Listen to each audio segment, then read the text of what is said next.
बुल्ढाना में एक महिला की आंख से 60 जीवित अय्या निकाली गई। ज्योति गायकवाड़ नाम की इस महिला को खेत में काम करते समय अचानक आंख में मिट्टी चली गई थी, जिसके बाद से उसे आंख में दर्द हो रहा था। जब उसने डॉक्टर स्वप्निल मोरवाल से संपर्क किया तो पता चला कि उसकी आंख में अय्या हो गई है। डॉक्टर मोरवाल ने तत्काल उन अय्यों को निकालने का फैसला किया और 2 घंटे की प्रक्रिया के बाद 60 जीवित अय्या निकाली गई।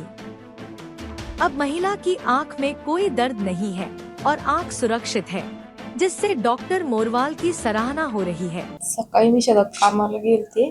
दुपारच्या टायमाला ज्यावेळेस मी काम करत होते त्यावेळेस माझ्या डोळ्यामध्ये माती उडली।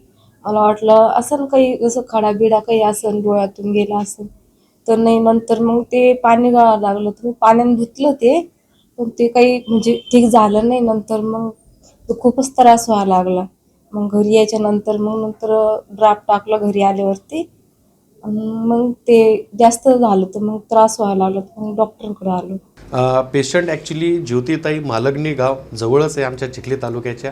ते शेतात काम करत असताना दुपारच्या वेळेस डोळ्यातला मातीचा संपर्क आला। तण काढत असताना मातीचे काही ढेकळाचे कण उडाले आणि त्यामुळं त्यांच्या डोळ्यामध्ये खरबळायला लागलं। सतत पाणी येणं, लाल होणं हे कंटिन्यू चालू होतं आणि त्यांनी लगेच दवाखान्यात येऊन मी जेव्हा रीतसर डोळा तपासला तेव्हा त्यांच्या डोळ्यामध्ये मला आळ्या फिरताना दिसल्या। त्या 1 बाय 1 मी जेव्हा काढायला गेलो तेव्हा जवळपास टोटल 60 आळ्या त्या निघाल्या। त्याच्यानंतर त्यांना मी अँटीबायोटिकची जी काही ट्रीटमेंट असेल डोळ्यासंबंधी ती दिली। डोळ्याला जखम आहे की नाही आहे, अजून काही गोष्टी आहे ह्याचा सगळा तपास केला आणि त्या पद्धतीनं औषधी दिले। सध्या पेशंटचा डोळा कम्प्लिटली रिकवर झाला। पेशंट खुश आहे, पेशंटला कोणत्याही प्रकारचा त्रास नाही।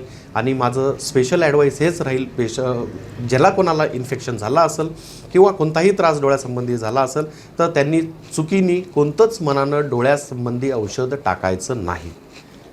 प्रॉपर डोळ्याच्या डॉक्टरांना दाखवा आणि योग्य तो लवकर इलाज करा, जेणेकरून ह्या गोष्टी वाढणार नाही आणि डोळा खराब होणार नाही।